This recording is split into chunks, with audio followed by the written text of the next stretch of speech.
구약전서 잠언서 16장 1절로 3절 말씀 드리겠습니다.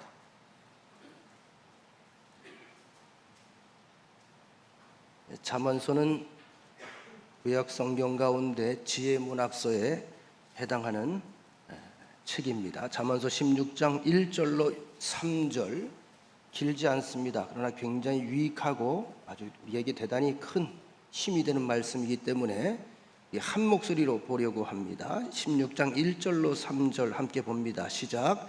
마음의 경영은 사람에게 있어도 말의 응답은 여호와께로부터 나오느니라. 사람의 행위가 자기 보기에는 모두 깨끗하여도 여호와는 심령을 감찰하시느니라. 너의 행사를 여호와께 맡기라. 그리하면 내가 경영하는 것이 이루어지리라. 우리 3절 다시 한 번만 시작. 너의 행사를 여호와께 맡기라. 그리하면 네가 경영하는 것이 이루어지리라. 아멘. 오늘도 가정에서 예배드리는 분들, 또 1층에서 예배드리는 분들 동일한 은혜 받으시기를 간절히 축원합니다. 창세기 2장 18절에 보면 하나님께서 태초에 천지를 순서별로 창조하신 이후에 제일 마지막 날 사람을 지으시고 그리고 사람의 동태를 살피는 내용들이 잠깐 나옵니다. 뭘 하나 잘 관리해봐라, 잘 다스려봐라. 그리고 나서 그 아담이 여기저기 하나님께서 만들어 놓으신 나무 또는 식물, 동물들을 보면서 이름을 짓는 거예요. 아주 그걸 갖다 굉장히 흐뭇하게 하나님께서 바라보셨는데, 그러던 중에 가만히 보니까 뭔가 아담에게 부족한 것이 있는 듯이 보였습니다. 무엇이 부족할까? 무엇이 더 필요할까? 난 완전한 조건을 다 내가 만들어 주었다고 생각을 했는데 뭐가 허하지? 고민하던 끝에 하나님께서 찾아내고 발견하신 것이 있습니다. 사람이 혼자 사는 것이 좋지 아니하니 내가 그를 위하여 돕는 배필을 지으리라. 아하, 나의 도움도 필요하지만 무언가 같은 호흡을 가진 사람들이 필요한가 보구나. 이 부분은 내가 채워줄 수 없는 그 무언가가 있는가 보다. 그의 혼자 고독해하는 그 모습을, 그 그림자를 또는 그 싸한 그 기운을 하나님께서 즉시 느끼시고 잠이 든 틈에 아시는 것처럼 갈비뼈 하나를 취해서 그에게 아름다운 배필자 또 하나의 사람을 만들어 주었습니다. 그래서인지 우린 그렇게 고백할 수밖에 없죠. 사람은 누구라도 혼자서 완성되어 가는 존재가 아니라는 거. 우리가 아이가 태어나도 알지요? 혼자 절대로 생존할 수 없어요. 우린 다 누군가의 도움과 누군가의 사랑과 누군가의 배려 안에서 지금까지 성장해 왔고 지금까지 존재한다는 사실을 인정할 수밖에 없습니다. 옆 사람과 인사합시다. 당신이 난 필요합니다. 당신의 도움이 필요합니다. 사람은 서로 도와야만 잘 살 수 있어요. 제가 아무리 설교 준비를 열심히 하면 뭐합니까? 들어줄 사람이 없다면 제가 설교 준비할 수 있겠어요? 제가 설교를 준비를 하고 또 시간을 쪼개고 또 기도하면서 영감을 얻고 무언가 펜으로 적고 하면서 떠올리는 사람들이 누굴까요? 바로 여러분들입니다. 힘이 나는 거예요. 할 일이 생기는 거예요. 여러분들은 저의 도움을 받는 것처럼 생각할지 모르겠지만 저는 여러분들의 도움을 영적으로 정신적으로 충분히 받고 있습니다. 바로 이러한 도움을 서로 주고 도움을 받는 관계가 사회적인 존재이고 인간이라고 하는 사람의 삶의 하나의 분야인데, 이러한 돕고 도와주고 도움을 받는 이런 관계가 원만하게 잘 건강하게 이루어지기 위해서는 먼저 우선되는 조건이 있습니다. 그것이 뭘까요? 믿음이에요. 믿어야 됩니다. 신뢰관계가 형성이 돼야 저 사람이 죽는 거 먹는 거예요. 신뢰관계가 형성이 돼야 저 사람의 도움을 내가 의심 없이 받아들이는 거예요. 이거 고맙게 여기는 거예요. 여러분 생각해 보십시다. 우리가 길 가고 있는데 돈 필요하지 않은 사람 없잖아요. 돈 싫어하는 사람 없잖아요. 어떤 사람이 저한테 떠오더니 하는 얘기가, 목사님 제가요 한 10억을 드릴 테니 쓰고 싶은 대로 쓰세요. 제가 그거 받겠어요? 안 받겠어요? 안 받아요? 그럼 저보고 얘기해. 우리 교인들이 주면 받아. 근데 관계 형성이 안 돼 있는 사람에게 준다 그러면 내가 받겠어요? 그건 뭔가 정상적인 관계가 아니에요. 상식적으로 볼 때 이상한 거야. 그죠? 마음 놓고 쓰세요. 누굴 빚대 위에 앉히려고? 왜죠? 신뢰관계가 형성이 안 돼요. 그를 내가 잘 몰라요. 그래서 이 신뢰관계가 형성되기 위해서는 먼저 알아가는 과정이 필요하다는 거죠. 하나님께서는 인간을 창조하실 때에 이렇게 사람 속에 무언가 신뢰하고 맡기고 살아야 되는 존재로 만들어 주셨습니다. 그래서 바로 이러한 본성 때문에 지금도 사람들이 무언가, 여러분 돈 집에서 현금 가지고 있는 분들 없잖아요. 지금 어디다 맡겨? 은행에다 맡기죠. 자꾸 맡길 때 찾는 거예요. 우리가 아프면 어디 가요? 병원 의사에게 맡겨요. 내 건강을 맡겨요. 그렇죠? 그런가 하면 무신론자라 할지라도 세상에 자기가 믿는 나름대로 의지하는 어떤 신성하는 것들이 다 있습니다. 세상에 그런 의미에서 무신론자는 없어요. 종교가 다를 뿐이지. 무언가 위탁하고 맡기고 싶은 마음에서 생기는 것이 종교 아닙니까? 그런가 하면 정말 신뢰하고 흔들리지 않고 요동하지 않는 그런 안식처에서 보금자리에서 내가 좀 편안하게 쉬고 싶다. 그것이 가정 아닙니까? 그런데 문제는 사람이 지상에서 만든 모든 것들을 믿고 맡길 수 있는 것보다는 맡기기 어려운 것들이 훨씬 더 많습니다. 눈에 보이는 세상의 모든 것들이 수시로 변해요. 시시각각 변해요. 시대에 따라 변해요. 가치관에 따라 변해요. 아주 쉽게 말씀을 드릴게요. 금방 이해하실 거예요. 저희 학교 다닐 때 학창 시절에 중학교쯤 올라가면요, 제일 부러워했던 친구들이 상고 다니는 친구들. 상고에서 뭐 했죠? 주판, 부기 했잖아요. 부기. 그래서 몇 급 해가지고 이게 이제 1급 이상 올라가면 무조건 취직보장이야. 야, 저 사람을 색시로 데려와야 된다. 우리 아버님 가르쳐줬어요. 굶어 죽을 일이 없다. 지금 주판 두드리는 분이 있어 없어? 그땐 그게 최고였다는 거죠. 최고. 시대가 바뀌니까 더 이상 필요가 없어요. 컴퓨터가 다 해줘요. 요즘에 숫자 써가면서 암살하는 분 계세요? 없잖아요. 스마트폰 열고 꿍꿍꿍꿍 누르면 지가 땅땅땅땅 두드리자마자 나오잖아요. 시대가 바뀐 거예요. 우리 모든 일상사가 다 그렇습니다. 어느 때는 소중한 것이 어느 때는 별로 소중하지 않게 느껴지는. 예전에 여러분 아시는 것처럼 유일하게 짜장면 먹을 수 있는 때가 언제죠? 내 생일 아니면 졸업식 날이에요. 1년에 딱 한 번 읍내 가서 먹는 거예요. 나만 가난하게 살았는지 모르겠으나. 지금 보세요. 짜장면을 어떻게 1년에 한 번 드세요? 맘만 먹으면 집에서 해 먹어요. 짜장면 타령하는 사람은 그게 최고인 줄 알았거든요. 자, 성경이 우리에게 교훈합니다. 너의 행사를 누구에게 맡겨라? 여호와께 맡겨라. 베드로전서 5장 7절에도 보면 이런 말씀이 반복해서 계속 나옵니다. 너의 염려를 다 주께 맡기라. 너의 염려를 다 주께 맡겨라. 이는 그가 너를 돌보심이라. 그가 너를 돌보실 준비가 돼 있다. 그냥 맡겨놔. 갓난아이 맡겨놓으면 돼요. 엄마한테. 유치원 아이들 엄마한테 맡겨놓으면 돼요. 엄마한테 맡긴 건 틀림이 없어요. 내가 하려고 하다 사고치지. 틀림없어요. 맡기라는 거예요. 그 하나님께서 이 땅을 창조하신 분이고 역사를 통치하고 친히 다스리는 분이고 간섭하는 분이기 때문에, 그리고 더 중요한 것은 그분이 바로 나의 아버지시기 때문에 그렇습니다. 믿으시면 아멘. 아버지가 아들에게 하는 얘기예요. 아버지가 딸들에게 하는 얘기예요. 시편 55편 22절에 보면 시인은 말하기를 내 짐을 여호와께 맡기라. 그가 너를 붙드시고 의인의 요동함을 영원히 허락하지 아니하시리로다. 참 말도 어렵게 꽈놨어. 아주 어려운 얘기 아니거든요. 이게 이제 소위 말하는 한자에서 나오는 말의 권위를 드러내려고 그러는 거거든요. 이 간단한 얘기잖아요. 내 짐을 여호와께 맡기라. 그러면 그분이 너를 책임지고 든든하게 붙들리다 이렇게 하면 되잖아요.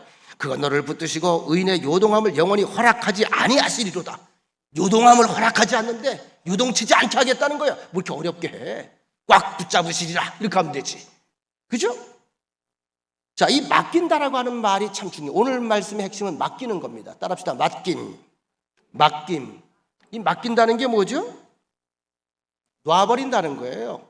내게 있는 것을 여기다 놔버린다는 거예요. 던진다는 거예요. 내 손을 떠나게 한다는 거예요. 내가 붙잡고 있으면 맡길 수가 없어요. 놔야 돼요. 어디다 놓으라는 거예요? 하나님 앞에 던져 놓으라는 거예요. 여러분들이 어떤 문제가 있든지 어떤 염려가 있든지 염려와 근심은 사람들이 이 땅에 살아서 숨 쉬는 동안에 늘 곁에 있는 것들인데 바로 이것을 처리하는 과정이 하나의 신앙의 성숙도를 우리가 가름할 수가 있습니다. 얼마나 맡기느냐? 믿음이 큰 만큼 맡기는 거예요. 금방 안 풀리는 문제 많잖아요. 그죠? 당장에 갑갑한 문제들 많이 있잖아요. 죄송합니다. 내가 저질러 놓은 것도 있잖아요. 아니면 내가 저지르지 않았는데 어떻게 우연히 온 것들도 있잖아요. 어쨌든 이런 것 저런 것 따지지 말고 묻지도 말고 어떻게 하나? 하나님께 맡겨드려라. 맡기는 방법이 있죠. 뭐죠? 이게 기도예요. 주여, 주께 맡깁니다. 제가 잘못한 건 잘못한 거고요. 주께 맡깁니다. 짐을 여호와께 맡기는 사람은 믿음이 없는 사람은 못 맡기겠죠. 믿으니까 맡기겠죠. 근데 성경은 말하죠. 믿음으로 말미암아 의롭다. 칭함을 받게 된다. 그러니까 믿음이 있기 때문에 하나님께 맡겨요. 이 맡기는 행위를 하는 사람, 맡기는 결단을 하는 사람을 하나님은 어떻게 해요?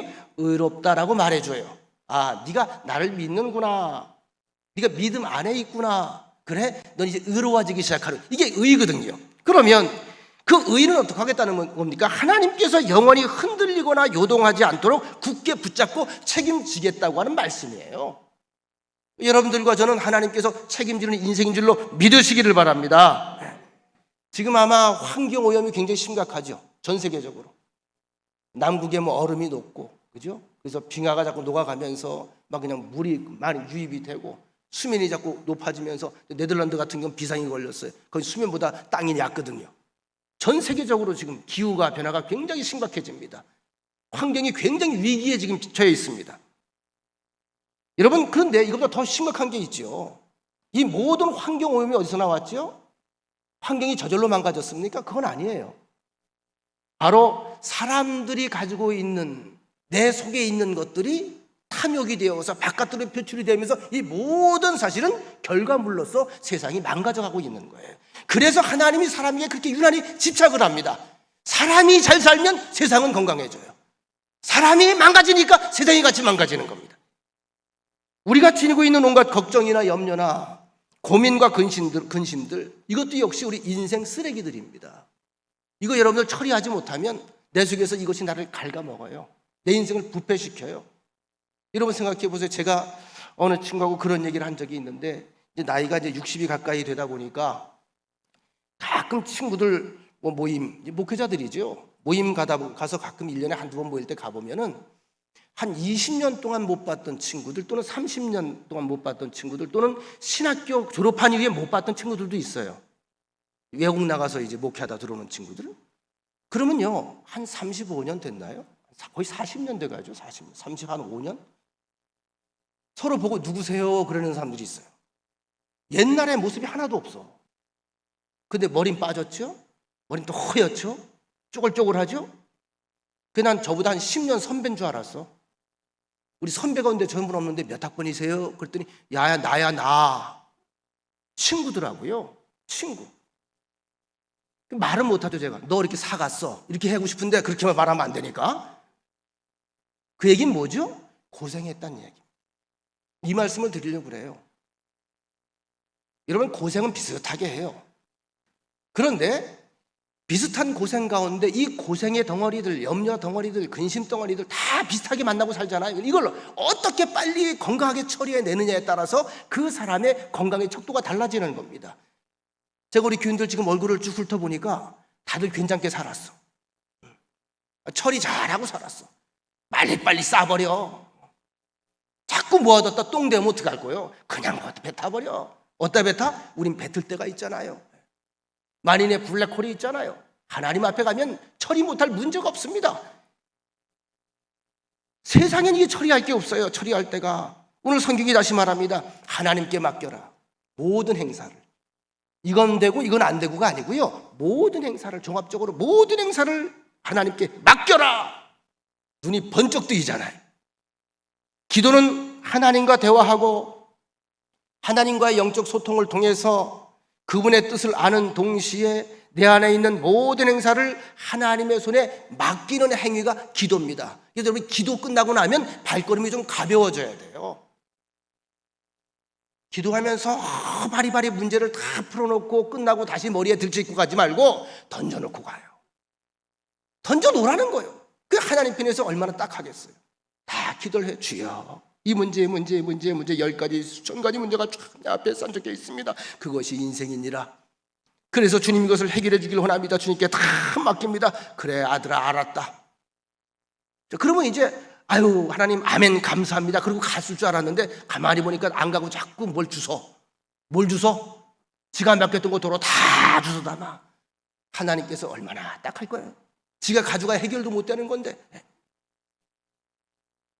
여러분, 우리가 이 말이라는 게 한국말이 참 재미있거든요. 어떤 분이 그런 얘기를 하더라고요. 절 보고 하는 얘기가, 이수일 목사님은 참 말을 잘해. 이 말을 곰곰이 생각을 해봤어요. 이 목사님은 참 말을 잘해.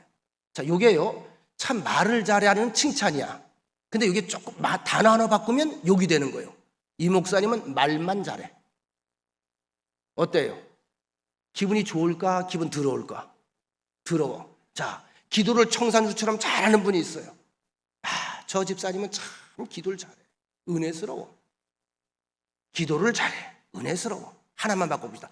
저 집사님은 참 기도만 잘해. 무슨 얘기죠? 기도만 잘한다는 거예요. 기도만 그렇게 청산처럼 잘하는 거예요. 근데 믿을 수가 없다는 거예요. 신뢰할 수 없다는 거예요. 마음에 안 든다는 거예요. 여러분, 기도를 잘한다고 하는 것은요, 이걸 알아야 돼요. 기도를 잘한다고 하는 의미는요, 그 기도가 힘 있는 기도란 얘기입니다. 기도는 힘 있는 기도를 해야 돼요. 힘 있는 기도는 무엇이 힘이 있는 기도일까요? 하나님의 응답을 확인하는 기도. 이게 힘이 있는 기도예요. 오늘 본문 우리에게 기도하는 사람의 자세에 대해서 알려주고 있습니다. 맡기라. 전적으로 맡겨라. 전적으로 맡겨버려라. 손을 놓아버려라.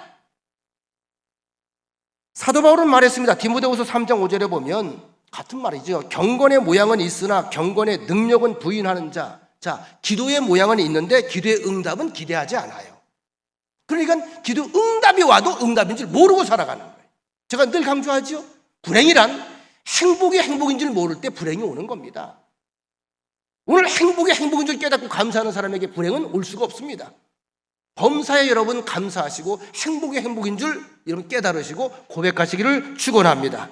그래서 여러분, 하나님의 뜻을 기도는 하나님의 뜻을 구하는 것인데, 하나님의 뜻을 구하지 않고 오히려 그 뜻을 바꾸려고 하는 기도, 바로 이런 기도 우리가 할 때가 참 많아요. 전투적인 기도죠. 그러니까 하나님의 의도는 전혀 상관이 없어. 하나님의 뜻 전혀 상관이 없어. 하나님의 생각 관심 없어. 주여 주시옵소서, 꺾어 주시옵소서, 무조건 주시옵소서 이러잖아요. 그러다가 내 마음에 안 들면 싫으면 관두고 그러고 가잖아. 그죠? 그러니까 이런 기도 속에 뭐가 있을까요? 나의 탐심, 나의 정욕적인 거, 나의 욕심, 시기와 질투와 분냄이 이 안에 가득 차 있는 거예요. 그러니 하나님의 응답이 들어갈 수 있는 그릇이 없어요. 기도는 이걸 먼저 덜어내는 작업입니다. 덜어내는 거. 내 속에 있는 소욕을 자꾸 하나하나 덜어내서 그릇을 빈 그릇으로 만드는 거예요. 금그릇이냐 은그릇이냐, 흙으로 만든 그릇이냐, 그죠? 동으로 만든 그릇이냐, 구리 그릇이냐, 이게 관심이 있는 게 하나님 뭐요? 오직 그 안이 얼마나 깨끗하냐. 성결한 위에 하나님의 거룩한 영이 역사로, 임재로 온다는 사실을 믿으시기 바랍니다. 여러분, 기도하지만 육신의 일을 여전히 도모해요. 예를 들어서, 주여 오늘 제가 도둑질을 하는데 들키지 않게 하옵소서. 저 집을 들어가는데 눈이 감기게 하옵소서.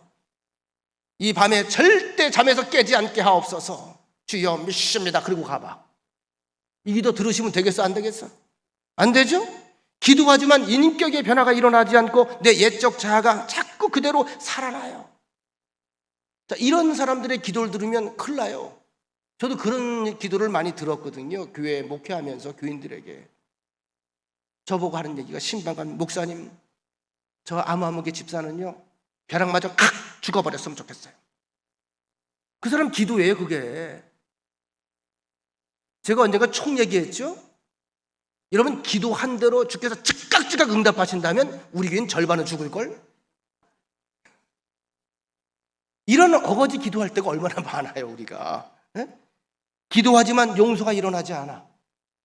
기도하지만 사랑하는 마음이 생기질 않아. 생각이 바뀌질 않아. 자, 이게 기도의 가장 어려운 관건 중에 하나예요. 유명한 신 릴케라고 하는 사람은 이런 기도를 했습니다. 내 눈을 감겨 주십시오. 그래야 당신을 볼 수 있습니다. 내 귀를 막아 주십시오. 그래야 당신의 음성을 들을 수 있습니다. 짧은 글이지만 의미심장한 말씀이죠. 내 눈을 감겨 주옵소서. 내가 보고 싶어하는 것들을 보려고 하는 걸 감겨 주옵소서. 그래야 당신을 볼 수 있습니다. 내 귀를 막아 주옵소서. 그래야 당신의 음성을 들을 수 있습니다. 여러분, 기도를 잘한다고 하는 것은 내가 보고 판단하는 모든 육신의 눈이 감길 때에 시작됩니다. 진정으로 기도를 잘한다고 하는 것은 내가 듣던 육신의 소리와 주변의 소리로부터 내가 철저하게 차단될 때에만 들려집니다. 왜냐하면 이때 하나님이 원하시는 결정이 내가 무엇인지 깨닫게 되기 때문에. 내 생각과 하나님의 게 섞이면 내가 판단을 못해요. 내 생각이 싹 수면 밑으로 내려가고 하나님의 음성이 명확하게 들릴 때에 그것이 바로 내가 사는 길이고 복받는 길이고 그것이 하나님의 역사하는 순간인 것을 기억하시기를 바랍니다. 그래서 여러분, 기도라고 하는 것은 굉장히 인격적인 관계예요. 하나님과 나와 인격적인 관계. 일방적으로는 일방통행이 아닙니다. 내가 얘기하고 하나님이 듣고 하나님이 또 말씀하시고, 하나님이 말씀하시는 걸 듣는 단계까지 가야 기도가 완성되는 거예요. 기도가 완성돼야 거기에 하나님의 흔적이 우리 앞에 보이게 되는 것입니다. 그러면 잘못된 기도 또는 비인격적인 기도는 어떤 기도일까? 후안 카를로스 오르티즈라고 하는 목사님이 계신데 이분이 쓴 책이 베스트셀러가 됐습니다. 당신은 주님과 동행하십니까? 주님과 동행하십니까? 이 책이 아주 굉장히 인기가 있어요. 주님과 동행하는 삶은 어떤 삶이냐? 여기 아주 짤막한 이야기가 나옵니다. 한 번은 어느 한 목사님이 영국에 있는 링컨 교회에서 예배를 드리게 됩니다. 그 교회 건물은 길이가 거의 210m 정도나 되는 아주 대형 큰 건물이었어요. 예배당 중앙에는 파이프 오르간이 있습니다. 예배 의식을 진행하는 성가대와 집전하는 사람들이 모두 멋진 가운을 입고 있습니다. 화려합니다. 성가대가 수백 명이 앉아 있습니다. 여러분, 대형 교회 다니는 분들이 사실 많은 사람들보다 더 큰 은총이라 그럴까요? 그런 특권 가운데 하나가 뭐냐면 멋진 오케스트라에 수많은 그 수준이 있는 그 음악을 듣는 것. 그 음악 하나 때문에 교회가 부흥하는 교회도 있어요. 우리 같이 시골 교회는 이제 숫자가 그렇게 안 되니까 성가대가 수백 명이니까 그 얼마나 그 예배가 웅장한지요. 분위기 압도가 돼서 이 목사님이 이렇게 생각을 했대. 와, 그래, 이게 예배지. 이 웅장함, 이 어마어마함, 이 화려함. 나도 기도를 좀 멋있게 해야지. 그리고 기도를 했대. 오, 저 높고 높은 곳에 저장해 계신 우리의 존귀하신 아버지 하나님이시여, 오늘 아침 저는 주의 위대하고 거룩하고 아주 엄중한 이 존전에 제가 있습니다. 근데 갑자기 누가 뺨을 팍 때리는 소리가 나더래.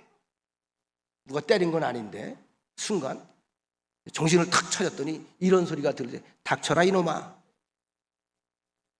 우리가 아침부터 저녁까지 한 번도 내가 너를 떠난 적이 없고 종일 대화를 나누는 사이인데 뭘 갑자기 와서 높고 높은 곳에 위대하고 화려하고 존귀하신, 야 반반 떨어진다, 그렇게 하지 말아라, 그러더래.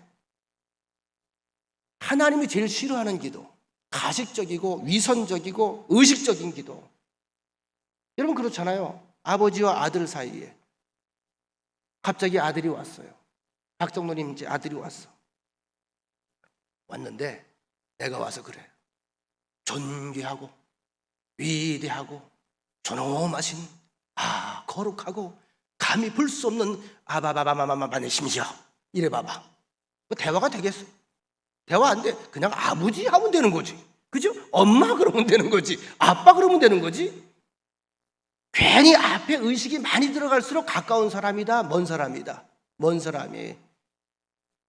우린 좋은 나라 사니까 뭐 지금 현재 대통령 윤석열이라고 그러잖아. 그냥 이렇게 해도 안 잡혀가. 전 대통령 문재인이라고 그러잖아. 안 잡혀가. 북한 가서 김정은이라 그래봐, 그냥 잡혀가. 꼭 앞에 존칭어가 들어가야 돼. 왜? 그만큼 먼 관계예요, 그건요. 미국의 북미 기독교 최고의 베스트셀러 작가였던 헨리 블랙갑이라고 하는 목사님이 쓴 하나님을 경험하라, 하나님을 경험하라, 이 책에 보면 이 부분을 아주 잘 설명해 주고 있습니다. 기도란 무엇인가? 기도는 당신이 일방적으로 하나님께 아뢰기만 하는 것 이상입니다. 기도는 듣는 것도 포함됩니다. 사실 하나님이 기도 중에 말씀하시는 것이 당신이 말하는 것보다 훨씬 더 중요합니다. 저게 포인트입니다. 내가 하나님 앞에 기도할 때 대화하는 거잖아요. 내가 얘기하는 것보다 하나님이 내게 말하는 게 사실 훨씬 중요해요. 근데 우리는 어떻게 해요? 내가 말하는 것에만 힘을 주잖아요. 기도는 관계성이지 하나의 종교 활동이 아닙니다. 기도는 하나님을 당신에게 조종하도록 고안된 것이 아니라 당신을 하나님께로 조종하도록 계획되어 있습니다. 하나님은 당신의 기도를 필요로 하지 않으십니다. 그러나 하나님은 당신이 기도하기를 원하십니다. 기도하는 중에 하나님이 당신의 인생에서 당신의 인생을 통해서 무엇을 하기 원하시는지를 알기 위해서 기도가 필요합니다. 내가 기도할 때 기도라고 하는 통로를 통해서 하나님의 뜻과 하나님의 의지와 하나님의 마음을 알려준다는 거죠. 대화를 해야 알잖아요, 사람이. 대화하지 않으면 모르잖아요. 우리 옛 속담에 있죠. 쿵 하면 호박 떨어지는 소리. 그건요, 다른 얘기예요. 우린 쿵 한다고 호박 떨어지는 소리인지 몰라요. 사람과 사람은 그게 아니에요. 깊은 대화를 나눠야 돼.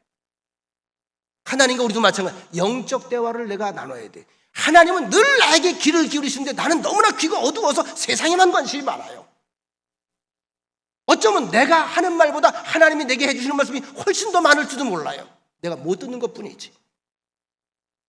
그래서 신앙적이었던 실존주의 철학자, 덴마크의 철학자죠. 키에로 케고르는 이 기도에 대해서 이런 정의를 내립니다. 기도는 하나님을 변화시키는 것이 아니라 기도하는 사람을 변화시키는 것이다. 맞는 말이에요.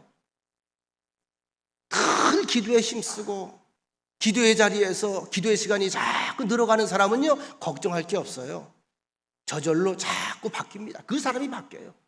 그 사람이 바뀌니까 그 사람의 삶의 영역이 바뀌겠죠. 삶의 영역과 함께 분위기가 바뀝니다. 여러분, 신앙생활은 제가 분위기라고 말했습니다. 교회 부흥도 분위기입니다. 행복도 분위기입니다. 행복한 분위기가 되면 행복해지는 거예요. 기도하는 사람은 그래서 행복해질 수밖에 없어요. 왜? 맡기는데 능수능란해지거든요.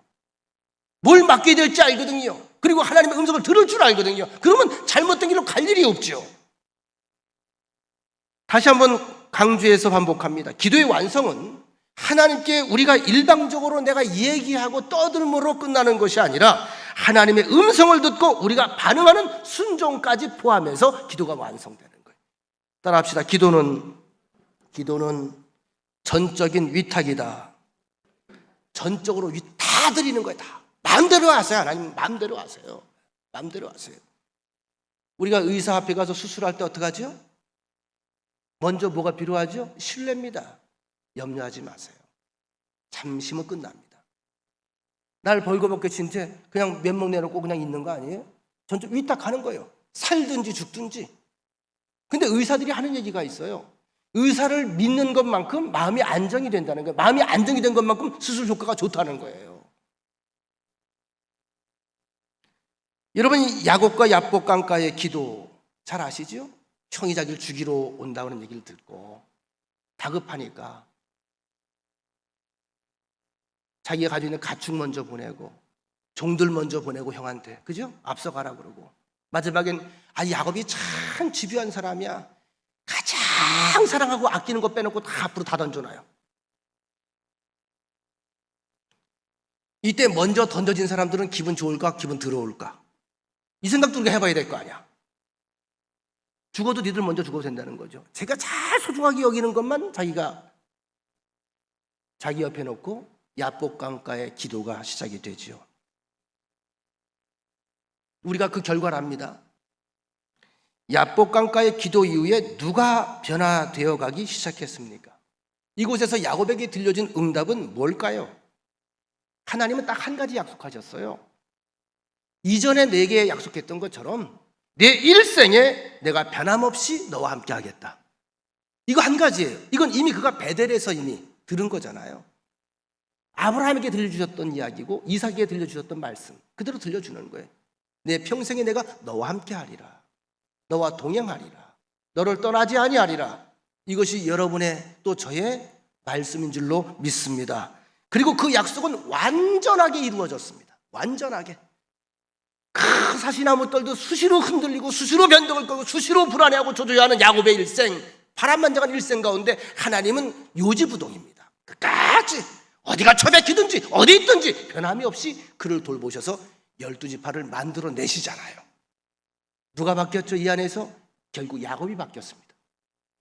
오늘 본문의 잠언 16장 1절, 마음의 경영은 사람에게 있어도 말의 응답은 여호와께로부터 나오느니라. 즉 일의 모든 계획들은 내 머리에서 짜내지요. 근데 그 일을 결국 이루어 주시는 것은 하나님의 손에 달려 있다는 겁니다. 하나님의 주권에 달려 있다는 것입니다. 그렇다면 하나님을 믿는다고 하는 우리들이 취해야 될 자세는 무엇일까? 이에 대한 명확한 답이 오늘 3절에 나오는 겁니다. 3절 다시 한번 읽겠습니다. 시작. 너의 행사를 여호와께 맡기라. 그리하면 내가 경영하는 것이 이루어지리라. 한 번 더. 너의 행사를 여호와께 맡기라. 그리하면 내가 경영하는 것이 이루어지리라. 자, 우리가 관심 가져야 되는 것은 너의 행사를 여호와께 맡기랍니다. 이건 내가 할 일이에요. 성경에 보면 항상 내가 할 일과 하나님이 할 일이 명확히 구별되어 있습니다. 복잡하지 않아요. 난 내가 이거 하나만 하면 돼. 하나님께 맡기는 것만 하면 돼요. 이게 믿음인 거예요. 하나님이 믿음을 보길 원하시는 겁니다. 그럼 어떻게? 내가 경영하는 것이 이루어지리라. 이건 내 거 아니에요.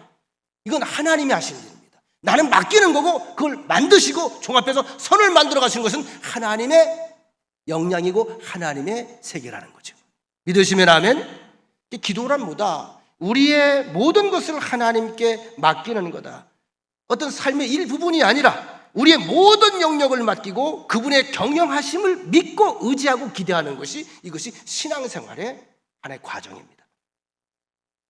여기서 우리가 주목해야 되는 단어가 있습니다. 맡긴다라고 하는 말 다시 한번 생각해 보십시다. 영어 성경에 보면 영어 성경 그냥 저렇게 써 있다고 생각하시면 돼요. Commit to the Lord. 제가 읽어드리지는 않겠습니다. 이 단어 몇 가지만 제가 해석해 드리려고 그래요. 이건 commit라고 하는 말이라요. Commit to the Lord. Lord가 주여, 하나님 뜻, 주님이라고 하는 뜻입니다. 주님에게 commit라고 하는 말은 전념하다, 약속하다, 헌신하다, 위탁하다 이런 뜻이에요. 집중하고 전적으로 맡겨드려라 이런 뜻이에요. 하나님께 맡겨라. 그 다음에 whatever you do, 네가 하려고 하는 무엇이든 그 어떤 것이라도, 네가 계획했던 그 어떤 모든 계획들이라도 하나님께 맡겨라, 위탁해라, 헌신해라, 드려라. 그러면 Your plans will succeed. 너의 계획들은 계속해서 성공을 보게 될 것이다. 이런 뜻입니다. 그래서 맡기는 건 우리가 하는데 이걸 막 종합해가지고 선을 만들고 하나의 작품을 만들어가는 건 누가 하겠다는 거예요? 하나님께서 하신다. 그것을 너희는 보게 될 것이다. 이게 하나님의 약속입니다.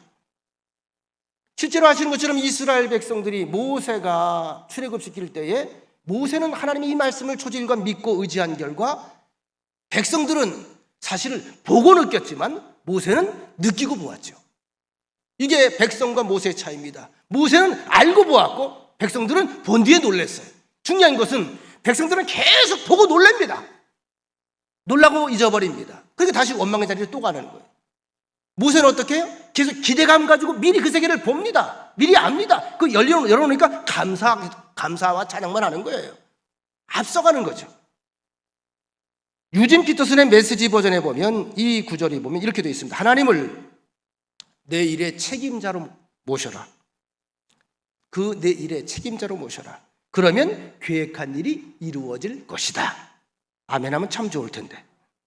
우리가 하는 모든 것을 주께 위임하면 성공하게 되리라. 근데 요거는 있어요. 그 성공이라는 것이 내가 원하는 걸 수도 있고 내가 원하지 않는 것일 수도 있는데 분명한 것은 하나님께서 종합적으로 판단해서 내게 유익이 되는 것을 주신다는 것. 그 믿음까지 가져야 된다는 거죠. 이 말씀 중에 우리가 무게중심을 내가 경영하는 것이 이루어지리라. 이게 먼저 가면 안 돼요. 내가 경영하는 것이 이루어지리라. 여기에 초점을 맞추면 우리가 기도하고 실망할 일이 참 많아. 왜?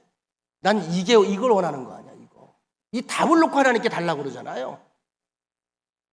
근데 초점을 바꾸라는 거죠. 먼저 어떻게 하는 거야? 이것까지 답이 네 마음엔 이 기대감이 있고 이 답이 있는데 이걸 네가 만들 수가 없잖아. 어떻게 하라는 거예요? 하나님께 맡겨드리라는 거예요. 통째로 맡겨놓으라는 거예요.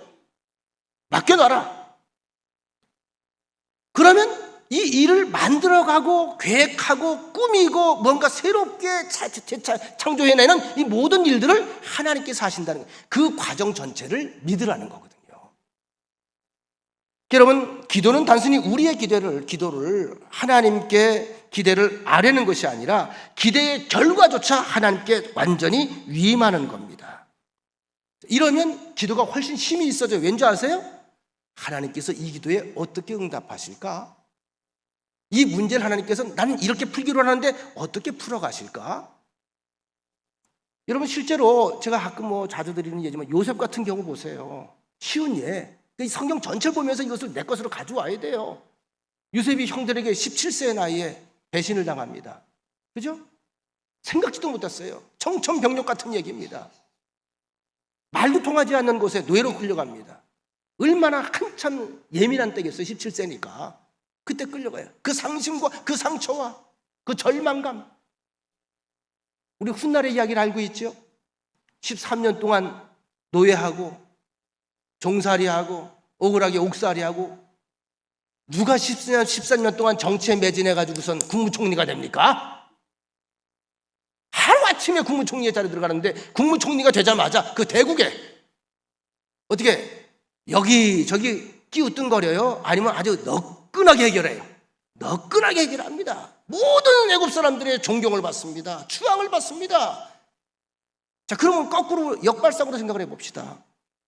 이렇게 하나님이 만들어 가실 줄 상상이나 했습니까? 이건 전혀 요셉이 꿈꾸는 그런 계획이 아니었어요. 상상도 못한 거였어요. 그러면 사도 바울의 이야기를 해보십시다. 사도 바울은 로마에 가서 복음을 증거해서 전 세계에 복음을 증거하기를 원했습니다. 그것이 그의 선교사로서의 꿈이었습니다. 억울하게 예루살렘에서 체포가 돼서 죄가 있어 체포된 것도 아니잖아요. 하도 죽이려고 주변 난리치니까 로마의 집정관이 말하자면 천부장 백부장이 자기가 치자고 있는 동안에 이런 일들이 벌어지면 자기 진급에 문제가 생기니까 얘를 보호하고 좀 조용하게 넘어가게 하려고 구를 하는 거예요. 그렇게 해서 2년 이상 지나가잖아요. 이거 어떻게 하죠? 죄수의 복을 입고 미결수로 그렇게 로마로 배를 타고 호송을 갑니다. 잘 아시는 것처럼 유라굴로라고 하는 태풍을 만나가지고 파선이 일어납니다. 상상도 못한 계획들이에요. 상상도 못한 과정들입니다. 그런데 중요한 것은 사도 바울에게는 확신이 있었어요. 네가 이곳에서 복음을 증거하는 것처럼 로마에서도 복음을 증거해야 하리라. 그거 믿었어요. 과정 다 맡겼어요. 내가 할 수 있는 것도 없어요. 근데 모든 과정 속에서 하나님께서 개입하세요? 안 개입하시잖아요. 나중에 로마에 바울이 들어갔을 때 그를 호송했던 호송 책임자 백부장이 그를 VIP 취급을 합니다. 영적 아버지로 여깁니다. 영적 스승으로 여깁니다. 그는 크리스찬이 되었습니다.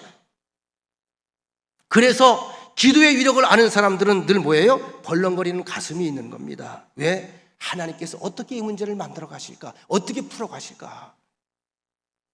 이왕이면 형식적인 하나님 믿지 마시고, 그 다음에 이렇게 그냥 고정된 하나님 믿지 마시고, 이런 경험, 체험적 하나님을 여러분들이 삶 속에서 만나게 되시기를 축원합니다. 여러분, 데살로니가전서 5장 17절에 보면 우리가 잘 아는 말씀이 있는데, 쉬지 말고 기도하라. 범사에 감사하라. 쉬지 말고 기도하라. 그죠? 쉬지 말고 기도하라. 자, 쉬지 말고 기도하라. 어떻게 쉬지 않고 기도하죠? 잠도 좀 자야 되는데. 그렇잖아요. 입에 음식이 들어가면 좀 씹어 먹기도 해야 되는데. 우리가 이 기도라고 하는 것을 전적으로 맡겨드리는 거다라고 정의하는 순간에 이 말씀이 이해가 되죠. 내가 맡긴 거는요, 어떻게 해요? 기도에서 맡긴 것은요, 자꾸 곱씹지 말라는 거예요. 맡겨드린 거는 아예 맡겨놓으라는 거예요. 그 대신 뭐예요? 어떻게 처리가 되나 확인하라는 거죠.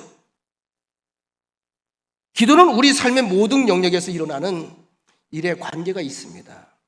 Whatever you do, 그 어떠한 일이든지 무엇이든지 우리가 무엇을 하든지 그분께 맡긴다고 하는 말의 의미는 동시에 우리의 기도의 종류도 기도의 내용도 굉장히 다양하다고 하는 말을 뜻하기도 합니다. 여기 한 100여 명 우리가 예배를 드리고 있는데 여러분 기도 제목이 다 달라요. 여러분 기도 제목과 제 기도 제목이 겹치는 것도 있지만 다른 게 상당히 많아요. 걱정하지 마세요. 하나님이 다 알아들으니까. 가끔 그런 분이 옛날에 보면 있더라고요. 옆에서 막 소리를 지르고 기도하니까 그 양반이 새벽에 나오다가 안 나와. 근데 꼭 끝나고 나와서 기도를 해. 그래서 아니 왜 새벽에 나와서 그냥 기도를 하시지? 그 시간에 기도하니. 아유 그 암흑의 권사가 소리를 하도 벅벅 소리 지르고 지랄하는 바람에 하나님께서 그 소리 때문에 내 소리가 안 들릴 것 같아요. 걱정하지 마세요. 염려하지 마세요. 기도에도 종류가 참 많아요. 우린 대부분에 하는 기도 내용 보면 청원 기도죠. 청원. 주여 이거 주시옵소서, 해결해 주시옵소서, 저것도 주시옵소서, 잘되게 주시옵소서. 이 청원 기도, 주시기도. 이 기도 외에 우리가 해야 될 기도들이 있습니다. 영적 세계에서 우리가 건강해지기 위해서 대적하는 기도가 있어요. 대적하는 기도는 공격적인 기도입니다. 예를 들어서 누군가 미워하는 사람이 생겼을 때에 가끔 미워하는 사람들이 생길 때가 있지요. 근데 여러분 그 마음 가지고 기도하면 기도가 돼 안 돼? 그 문제를 해결을 해야 돼요. 성경에도 마태복음에 나오잖아요. 네가 제사를 드리기 전에 누군가 싸운 일이 생각나거든 제물을 놓고 가서 화해하고 와서 제물을 드려라. 제사를 드려라. 그렇죠? 그 얘기입니다. 저는요 교인들하고 서운한 관계가 물론 형성될 수도 있습니다만 그럼 저는 그날 바로 풀으려고 그래요. 안 풀면 내가 죽어요. 내가 못 견뎌요. 내가 못 견디면 교인 죽는 거예요. 풀어야 돼요. 하나님 앞에 풀어야 돼요. 이럴 때 필요한 기도가 뭐죠? 공격적 기도입니다. 주여 품게 하옵소서. 내 마음을 사로잡아 주옵소서. 사탄이 무서운 생각을 가져다 주고 하나님과의 관계를 가로막기 때문에 우리가 이 싸우는 기도를 해야 되는 거예요. 자꾸 영적으로 타격을 줘서 가로막게 하거든요. 또 우리의 삶이 나태해지고 하나님 관계에 소원해질 때에 무서운 생각이 들어요. 두려운 마음이 들어요. 자꾸 마음이 초조해요. 안절부절해요. 그리고 마음속에 자꾸 부정적인 마음이 들어가요. 하나님이 정말 기도를 들으실까? 하나님이 살아계신가? 이런 영적으로 퇴보하는 자꾸 생각들이 들잖아요. 이럴 때 기도해야 되는 게 주여 확신을 주세요. 힘을 주세요. 큰 평안을 주세요. 하나님 저 살려주세요. 적극적인 기도입니다. 또 뭐 예배 시간만 되면 조는 분들도 있잖아요. 예배를 인도하는 사람이 마음에 들지 않을 때도 있고 기도하는 사람이 마음에 들지 않을 때도 있습니다. 설교가 마음에 들지 않을 때도 있습니다. 이 모든 것이 하나님과 예민한 문제인데 하나님과 우리 사이의 영적 관계에 금을 가게 만드는 일들이거든요. 이런 문제가 사실이 없어야 돼요. 그래야 원만하게 주 앞에 갑니다. 이런 사소한 감정적인 것들이 자꾸 우리 삶 속에 들어와서 내 영적인 문제를 방해하거든요. 이 문제를 놓고 하나님께 주님 이 문제 해결해 주세요. 누굴 위해서일까요? 내가 살기 위해서입니다. 하나님은 내가 살기로 하신단 말이에요. 내가 아픈 거 하나님은 못 견뎌 해서요. 여러분 그렇잖아요. 자식이 아파봐요. 내가 아픈 게 낫지. 안 그런가요? 손주가 아파봐요. 내가 아픈 게 차라리 낫지. 끙끙거리고 주사바늘 꽂고 있어 봐봐. 내가 거기 누워있는 게 낫지. 하나님 똑같아요. 또 하나의 기도의 방법 중에 하나가 뭐냐면 방어기도라고 해서 방어기도. 공격적인 기도, 대적하는 기도 외에 방어기도. 방어 그러니까 어떤 분이 바로 지금 떠올리는 분이 있을 거야. 아, 방어회가 맛있지. 보니까 몇 분이 그러네. 입맛을 다지고 계시네. 방어회가 떠오르죠? 그런 의미의 방어가 아니라 공격하고 방어하는 전쟁 용어죠. 이것은 누군가를 만날 때 또는 새로운 일을 시작할 때에 여러분이 하는 일에 대해서 부정적인 생각이나 이미지를 갖지 않도록 미리 방어하는 기도를 의미합니다.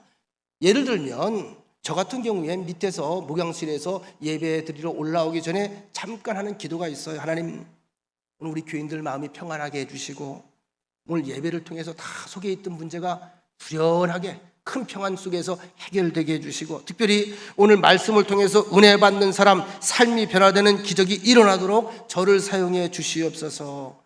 제가 먼저 은혜의 강에 빠지게 하옵시고 내 마음에 벅찬 감동이 일어나게 하옵소서. 이게 제가 매 예배 시간마다 드리고 올라오는 기도 내용입니다. 이 기도는 뭐죠? 방어하는 기도예요. 이게 방어. 오늘 이 예배 이 시간을 통해서 동참하는 성도들을 위해서 기도하는 거, 미리 기도하는 거예요. 미리. 여러분들이 예배 시간도 마찬가지예요. 예배 시간 맞춰 허겁지겁 올라오지 말고 한 10분 전에 꼭 들어오셔서 여기 와서 그 기도를 좀 하실 게 필요해요.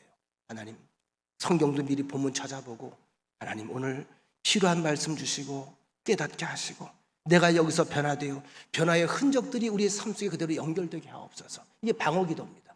이러면 은혜를 갑절로 받아요. 하나님의 음성을 듣는 것까지가 기도라고 제가 말씀을 드렸죠. 그래서 기도는 하나님과의 대화고 하나님의 음성을 듣는 시간입니다. 자, 그러면 우리가 기도라고 하는 것은 이해가 되는데 기도한 다음에 하나님의 음성을 어떻게 들을 수가 있을까? 이게 궁금하잖아요. 내 말은 내가 내 귀에 들리는데 하나님의 음성은 어떻게 내가 분별할까? 그것이 하나님의 음성이라는 것을 어떻게 알 수 있을까? 요한복음 10장 2절로 5절에 보면 재밌는 말씀이 있습니다. 예수님께서 친히 해주신 말씀이죠. 2절, 문으로 들어가는 이는 양의 목자라. 문지기는 그를 위하여 문을 열고 양은 그의 음성을 듣나니. 문지기, 문을 열고 문을 닫는 게, 대문을 열고 전문을 닫는 게 이게 목자예요. 양은 그의 음성을 듣나니 그가 자기 양의 이름을 각각 불러 인도하여 내느니라. 하나하나 한 영혼 한 영혼 한 인생 한 인생을 하나님이 다 손꼽아 기억하고 계세요. 이름을 다 지어줬어요. 이름을 다 아세요. 자기 양을 다 내놓은 후에 앞서서 걸어가면 양들이 그의 음성을 아는 거로 양들이 이 목자의 음성을 알아요. 타인의 음성은 아는 거로 따라오되 타인의 음성은 알지 못하는 거로 타인을 따르지 아니하고 도리어 도망하느니라. 특별히 4절에 보면 양들이 목자의 음성을 안다. 이 말씀이 저는 은혜가 되더라고요. 목자, 양들이 목자의 음성을 알았다. 그럼 어떻게 양들이 목자의 음성을 알게 되었을까?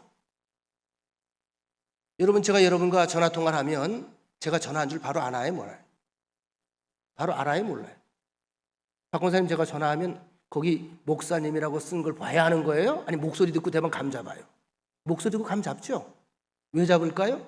하루아침에 일어난 관계가 아니기 때문에 그런 거예요. 이해가 되시죠? 자, 이 양들이 목자의 음성을 착 알아들을 정도는 이건 어느 날 갑자기 우연히 만난 사이가 아니라 오랫동안 같이 가족으로 지낸 거예요. 깊은 교제가 있었다는 거죠. 그러니까 음성만 들어서 아유 목자다 그러고 가는 거예요. 그 음성을 듣는 순간에 마음이 놓이는 거예요. 안심이 되는 거예요. 왜? 신뢰가 있기 때문에. 이것은 하루아침에 형성되는 게 아니라는 거죠. 이 양들에게 목자의 소리만 들렸을까? 아니죠. 많은 사람의 소리 가운데 나를 사랑하는 사람의 소리, 나를 다정하게 아껴주는 사람의 소리, 그 음성을 듣고 따랐을 때에 푸른 초장과 맑은 물가로 인도하는 소리, 그 소리가 어떤 소리인지 그는 경험을 통해서 알게 된 겁니다. 너무 감격스럽지 않나요? 늘 그 소리를 따라가면 푸른 초장이 나타났어요. 늘 그 소리를 따라가면 안전했어요. 그 소리를 따라가면 시냇물이 있었어요. 그 소리를 따라가면 다시 돌아올 수 있었어요. 안전했어요. 편안했어요.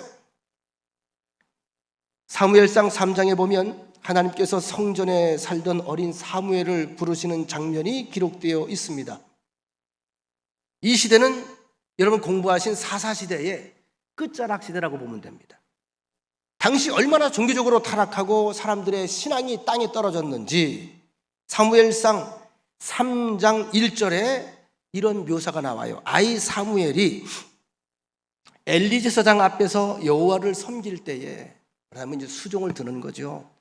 여호와의 말씀이 희귀하여 이상이 흔히 보이지 않았더라. 하나님께서 사무엘을 부르셨는데 음성을 들어본 경험이 없었어요. 사무엘은.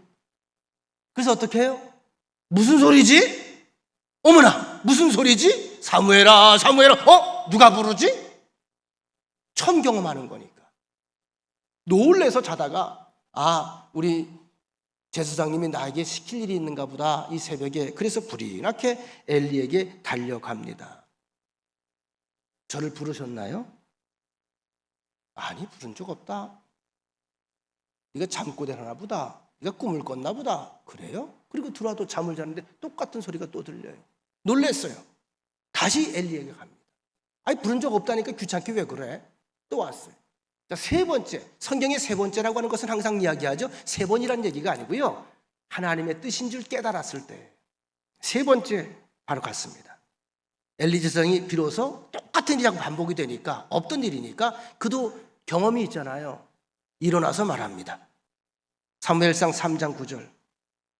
그가 너를 부르시거든 네가 말하기를 여호와여 말씀하옵소서 주의 종이 듣겠나이다. 이렇게 대답하라. 중요한 것은 하나님의 음성을 들으려고 하는 자세가 필요하다는 거죠. 자, 사무엘이 음성을 들었는데 바로 말씀해 주지 않잖아요.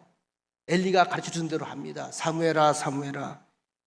예, 여호와여 말씀하시옵소서 주의 종이 듣겠나이다. 무릎 꿇으려고 앉았으니까 하나님께서 사무엘에게 그 엘리 제사장의 집에 일어날 일들에 대해서 미리 쭉 알려주는 거예요. 들을 준비가 되어 있으니 들려주신 겁니다. 아시겠어요? 들을 준비가 되어 있어야 들리는 거예요. 이상하게 들릴지 모르겠습니다만 많은 사람이 신앙생활하면서 하나님의 음성을 아주 의도적으로 들으려고 하지 않습니다. 왜냐하면 음성이 들려오면 많이 힘들어. 음성이 들리면 많이 귀찮아. 내가 하고 싶은 일 따로 있는데 그거 하지 말래잖아. 난 그거 하기 싫은데 그것도 하시라잖아. 이러니까 안 듣고 그냥 혼자 사는 게 나아. 그죠? 이런 사람들은요, 하나님의 말씀은 내 발의 등이니이다가 아닙니다. 하나님의 말씀은 내가 가는 길에 걸림돌이니이다. 이렇게 되잖아요. 성경 말씀도 마찬가지예요. 보고 싶은 것만 보잖아. 어떤 분 보면 성경 보면 여호수아서 1장 1절에서 5절까지만 맨날 보는 분이 있어. 아주 그냥 그 말씀만 좋은 거야. 그냥 그 외의 건 듣지도 마, 보지도 마, 들레지도 마. 이러잖아요. 그래서 좋은 크리스찬이 된다고 하는 것은, 그리고 위대한 기도자가 된다고 하는 것은 하나님의 음성에 대해서 민감하게 반응하겠다고 하는 그러한 태도를 먼저 취해야 돼요. 하나님 말씀하옵소서 주의 종이 듣겠나이다. 그러면 주의 음성이 들립니다. 말씀 정리해 나갑니다. 우리의 삶을 전적으로 하나님께 위임하는 순간에 우리의 삶을 하나님께 전적으로 위임하잖아요. 맡겨드리잖아요. 맡겨드리는 순간에 이게 기도죠? 기도의 주도권은 내게 있을까요? 하나님께 있을까요? 하나님께 있는 거죠. 맡겼잖아요.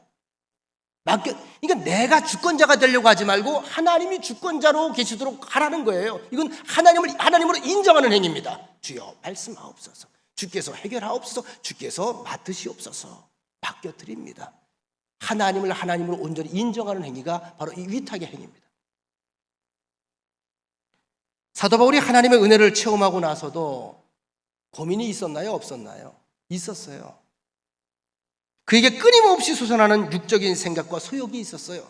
사람이었던 거로. 사람은 다 똑같아. 성자 똑같아요. 기도하면 이 갈등이 보입니다. 사도 바울이 유난히 갈등에 대해서 얘기했죠. 오라 내 영혼아 곤고하도다. 그죠? 누가 사망의 몸에서 나를 건져낼 것인가. 기도하는 사람이 기도하니까 이게 보이는 거예요. 이런 문제가 보이는 거예요. 기도하지 않으면 분별력이 없어져요. 이걸 이겨야 되겠거든요. 그래서 씨름하면서 이기기 위해서 기도하는 거예요. 그런데 기도하지 않으면 이 민감성은 사라집니다. 내가 어디쯤에 와서 빠져 살고 있는지조차 몰라요. 로마서 8장 26절 27절에 보면 사도 바울의 고백이 나옵니다. 이와 같이 성령도 우리 연약함을 도우시나니 우리는 마땅히 기도할 바를 알지 못하나 오직 성령이 말할 수 없는 탄식으로 우리를 위하여 친히 간구하시느니라. 보세요. 기도하려고 취할 때에 성령이 달라붙는 거예요. 도울 준비를 하는 거예요. 기도의 자리가 참 중요합니다. 마음을 살피시는 이가, 내 심령을 감찰하시는 이가 우리 성령의 생각을 아시나니 하나님, 이는 성령이 하나님의 뜻대로 성도를 위하여 간구하심이니라. 제가 가끔 그런 말씀을 드려요. 기도 제목을 100가지 가지고 와서 기도를 막 한참 해서 기도 세계 깊이 들어가다 보면 나중엔 하나님 감사밖에 안 나온다니까요. 다 넘긴 거예요. 위탁하면 평안이 와요. 기도의 모델을 보통 우리가 부흥 강사들도 보면 야복강가에서 환도뼈가 부러질 때까지 기도하라고 그렇게 가르치지요. 환도뼈가 부러질 때까지 기도해라. 이 야곱의 기도를 우리가 잘 알아야 돼요. 야곱의 기도 제목이 뭐였을까요? 거기 기도 제목이 안 나오잖아요. 지금 형이 오고 있어요. 왜 와요? 400명의 군사를 데리고 특전사를 데리고서 죽이려고 와요. 세월이 20년 흘렀는데도 똑같은 충혈된 눈을 가지고 분노의 눈을 가지고 칼을 차고 오는 거예요. 어떻게 20년 동안 그렇게 칼을 갈기도 좀 드문데 에서가 보통 사람이 아니야. 형의 성격을 알거든요. 바짝 쫄았어요. 그렇다면 야곱의 기도는 하나밖에 없지요. 주여 살려주옵소서. 살려주옵소서. 살려주시옵소서. 살려주시옵소서. 결국 아시는 것처럼 야곱이 기도해서 결국 환도뼈가 부를 때까지 매달려가지고 결국은 그거 사는 걸까요? 아니에요. 이 과정을 통해 하나님은 야곱이 바뀌길 원했습니다. 결과론적으로 그가 에서를 만날 때 에서의 마음을 하나님께서 움직이셔서 그 앞에서 감동하게 만들고 불쌍히 여기도록 동정의 마음을 가지게 만들고 끌어안고 울게 만드는 것은 하나님의 역사였습니다만 하나님께서 이 과정을 통해서 이 야곱에게 원하셨던 것이 하나 있어요. 뭐죠? 인격적인 바른 관계였습니다. 너는 내 아들이다. 보통 우리가 기도할 때 보면 재미있는 현상이 벌어집니다. 저도 목회를 이제 30년 이상 하다 보니까 초신자들이 기도응답이 빨라요. 기도도요, 어린아이들의 기도응답이 빨라요. 애들은 단순하잖아요. 초신자도 단순하잖아요. 그래서 신앙생활을 처음 하는 사람들이 기도할 때마다 응답됐다고 그러고 놀랍다고 그러고 그러거든요. 근데 이걸 아셔야 돼요. 하나님과 그와의 관계는 아직은 인격적인 관계가 아니에요. 그럼 왜 그들의 응답이 빠를까? 그래야 그들이 하나님과 인격적인 관계로 나아가기 때문에 빨리 응답을 주시는 거예요. 이해가 되시나요? 그 다음에 조금 우리가 영적으로 성장하면 더 깊은 인격적인 관계 속에서 하나님은 나와 교제하길 원하신다는 겁니다. 예를 들면 그렇죠. 우리가 아이들을 키울 때에 아직 이 아이가 온전히 인격이 형성되지 않았습니다. 거의 이 아이의 반응은 뭐죠? 우는 거예요. 보채는 거예요. 자, 울고 보채는 아이 어떻게 줘 팹니까? 얼렁얼렁 말을 들어줍니까? 젖달라면 젖주고, 그죠? 우유 달라면 우유 주고, 예? 얼렁이잖아요. 똥 싼 거 치워주고 하잖아요. 즉시 하나님이 응답해 주시는 거예요. 근데 이걸 이렇다고 해서 이 아이가 인격적인 관계를 맺었다고 볼 수 없어요. 이 아이가 조금씩 커요. 눈도 밝아지고 귀도 밝아지고 이성적으로 점점 이제 배워가는 것도 하면서 엄마와 아빠의 관계 또 나와 그의 관계가 인격적인 관계가 자꾸 되잖아요. 인격적인 관계로 건강하게 완숙해졌을 때 비로소 그것이 온전히 한 가정의 구성원으로서 자기 역할을 하는 겁니다. 마찬가지예요. 하나님도 우리가 어린아이 같기를 원치 않아요. 좀 더 깊은 영적 관계. 때로는 어린아이들은 그렇죠. 내가 필요한 것만 요구하잖아요. 좀 커봐요. 철들었다는 게 뭐지요? 아버지 걱정해요. 맞죠? 어머니 걱정해요. 어떻게 걱정하죠? 혹시 병들었을까 봐, 또 혹시 전염병이라도 걸렸을까 봐, 혹시 넘어지면 다칠까 봐 오히려 거꾸로 염려를 합니다. 저 같은 경우도 이제 뭐 좀 철이 들었는지 우리 아버님 이제 자꾸 나갈 때 차 조심하세요. 아버님. 아버지 차 조심해요. 걷는 거 조심하세요. 자꾸 다니려고 하지 마세요. 넘어지면 큰일 나니까요. 옛날에 우리 아버지가 나 어릴 때 했던 얘기거든. 거꾸로 가는 거지.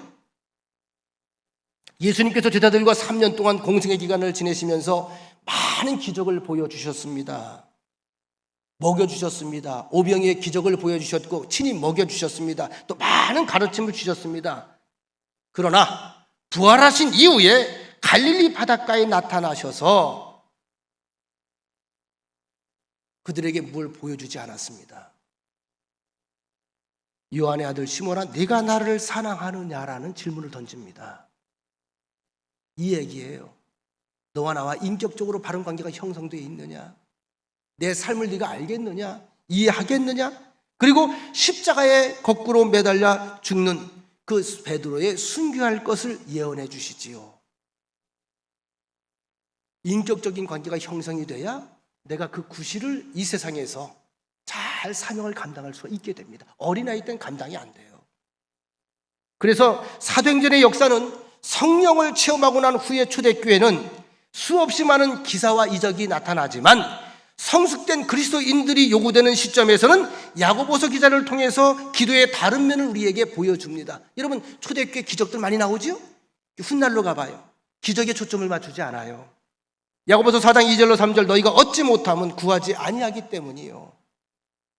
구하지 아니하기 때문이요. 또 하나, 구하여도 받지 못하면 정욕으로 쓰려고 잘못 구하기 때문이라. 여러분, 성령님은 절대적으로 하나님의 뜻에 동의하는 기도를 하십니다. 그래서 우리가 기도할 때마다 성령의 도우심을 우리가 구해야 돼요. 하나님의 동의를 구합니다. 기도는 하나님의 동의를 구하는 거예요. 내 입장에서 생떼를 쓰는 것이 아니라. 말씀 마칩니다. 기도를 요구하는 것으로만, 청원하는 것으로만 이해한다면 절대로 하나님의 음성을 들을 수가 없을 것입니다. 하나님의 음성을 듣지 못하면 우리를 향하신 하나님의 뜻을 발견할 수도 없습니다. 오랜만에 만난 자녀들이나 손주들이 아버지나 할머니, 할아버지에게 관심이 없고 오직 선물 가방에만 관심을 가진다면 여러분 굉장히 즐겁고 기쁘고 흐뭇하겠지요? 흐뭇해, 안 흐뭇해? 흐뭇하잖아요. 이해를 못 하시는구만요.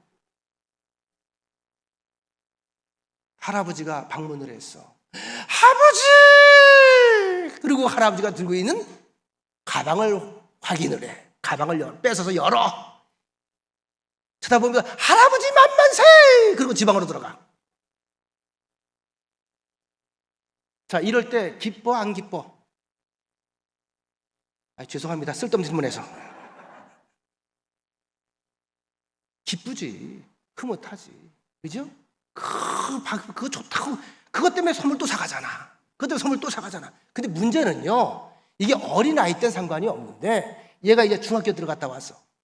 중학교 졸업했어. 고등학교 졸업했어. 대학교 들어갔어. 대학교 졸업했어. 직장 다녀. 근데도 할아버지가 오면 아버지! 그리고 가방만 뒤다보고 지방 들어가 봐. 흐뭇할까? 확 패주고 싶을까? 네? 똑같은 이런 반응이 성인이 돼서도 일어난다면 더 이상 기쁨일까? 더 이상 인격적인 만남을 기대하지 못하고 오직 물질과 선물에만 관심이 있다면 그 기분이 어떻겠느냐? 씁쓸할 겁니다. 이게 아닌데. 이때하고 이때하고는 반응이 달라야죠. 이렇게 나와야죠. 할아버지 이제 이런 거 사오지 마세요. 저도 돈 벌어요. 직장 다녀요. 할아버지 제가 필요한 거 사드릴게요. 이런 거 바라야지. 아닌가? 맞죠? 물론 필요한 게 아니면 없으십니다. 근데 필요한 게 있으십니다. 뭐가 필요하죠? 내가 하나님을 염려하는 마음이 필요한 거예요. 그런 표현이 필요한 거예요. 그런 어필이 필요한 거예요. 그리고 하나님은 그 작은 우리의 어필에도 하나님 마음 뭉클하게 감동을 받는 겁니다. 이것이 온전한 부자지간의 인격적인 관계가 형성이 되는 거죠. 여러분이 좀 더 좋은 크리스찬의 삶을 살기 위해서 오늘 말씀드린 대로 모든 행사를 여호와께 맡기시기 바랍니다. 맡기는 게 뭐라고요? 이게 기도를 잘하는 거예요. 기도를 잘하면 하나님께서 신이 나신다. 우리가 살아가는 여생 동안 우리의 삶 속에 관여하신 하나님의 마음을 기쁘고 신나고 행복하게 해드릴 수 있는 그런 성숙한 자녀들이 되기를 축원합니다. 좋으신 하나님 말씀 배웠습니다. 들었습니다. 깨달았습니다. 살 수 있는 힘 주시고 분별력 주시고 능력 주시고 성령께서 동행하여 주옵소서. 예수님의 이름으로 기도합니다. 아멘.